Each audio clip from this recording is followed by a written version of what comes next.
At Trumpington, not far from Cambridge, there stands a mill beside a brook, where once dwelt a proud and mysterious miller named Simkin the Bully.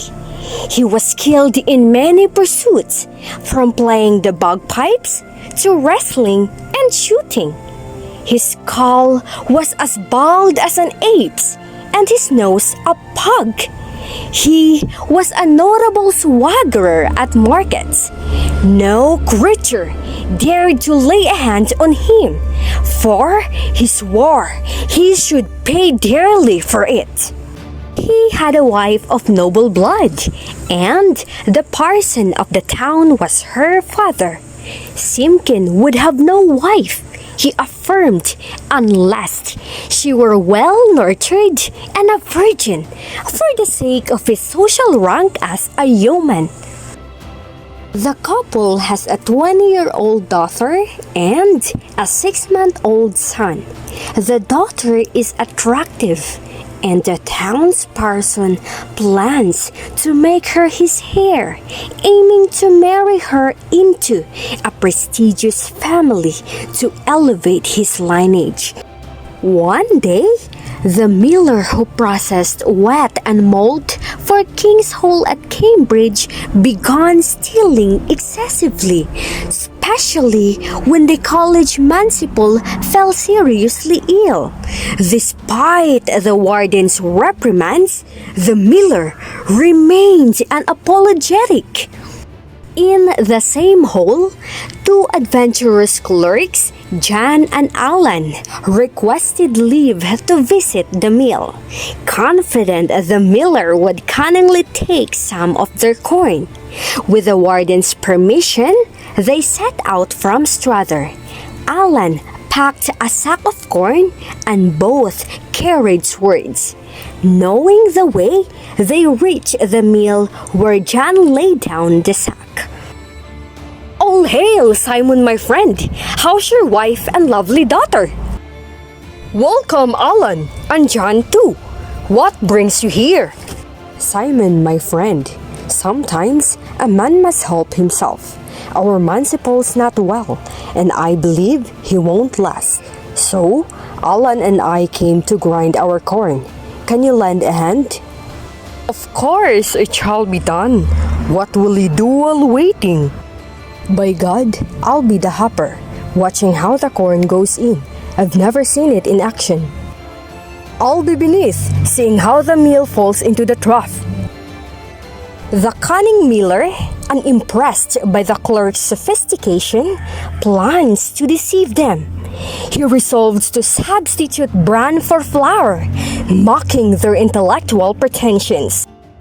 Seizing the opportunity, he sneaks out, cunningly unties the clerk's horse, and joyfully rides away towards the fen where Wildmere's room, reveling in his live victory. While the miller works, the clerks chat with him.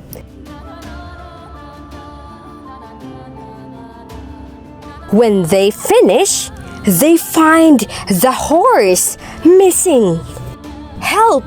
Our horse is gone!" "Which way did he go?" The miller's wife informs them that the horse is running wild with mares towards the fen.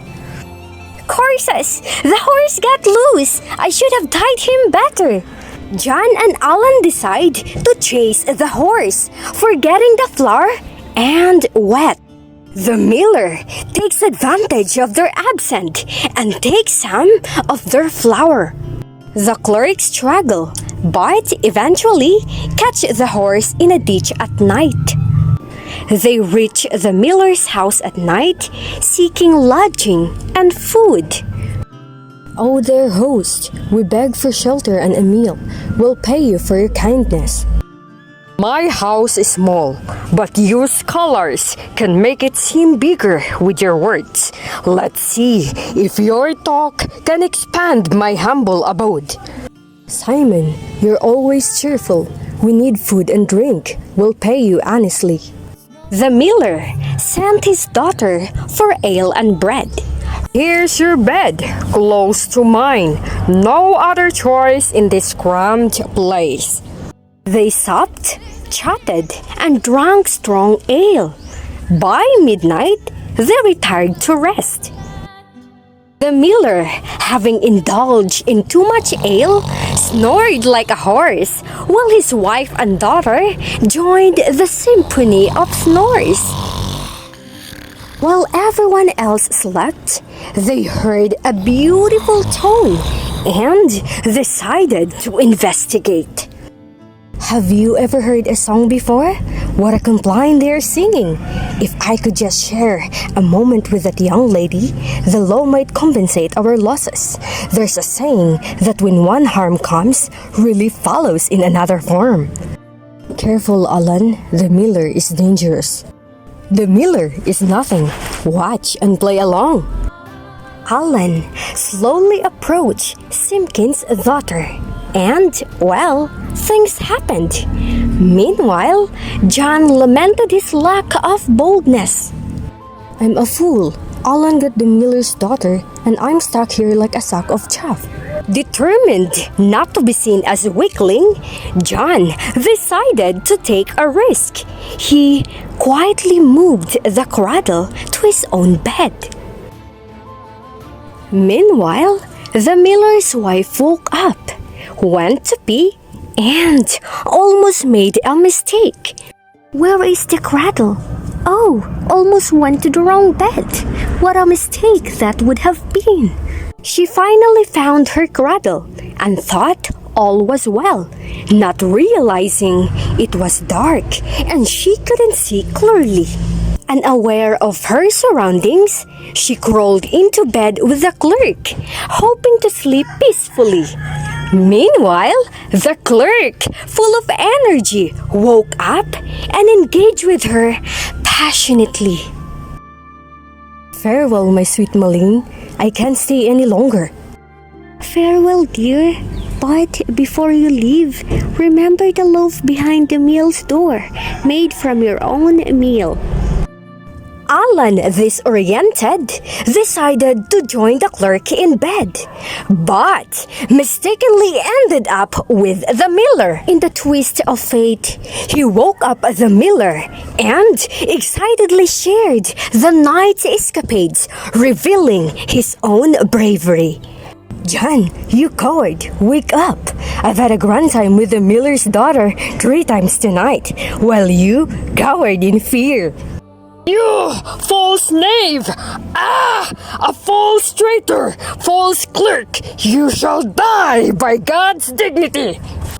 The miller grabbed Alan by the throat, but Alan fought back, striking the miller on the nose. Blood streamed down, and they tumbled like pigs in a poke. Up and down they went until the miller stumbled and fell onto his unsuspecting wife. Hearing the commotion, John and the wife scrambled for weapons. In confusion, she mistook Alan for a clerk and struck the miller on the head. The clerks, seizing the opportunity, beat the miller soundly. After dressing, they departed, taking not only their horse, but also the miller's meal. The proud miller, false in his ways, learned a harsh lesson. The proverb proved true. An evildoer should not hope for good deeds. And so, the tale of the beaten miller concludes. Bye-bye!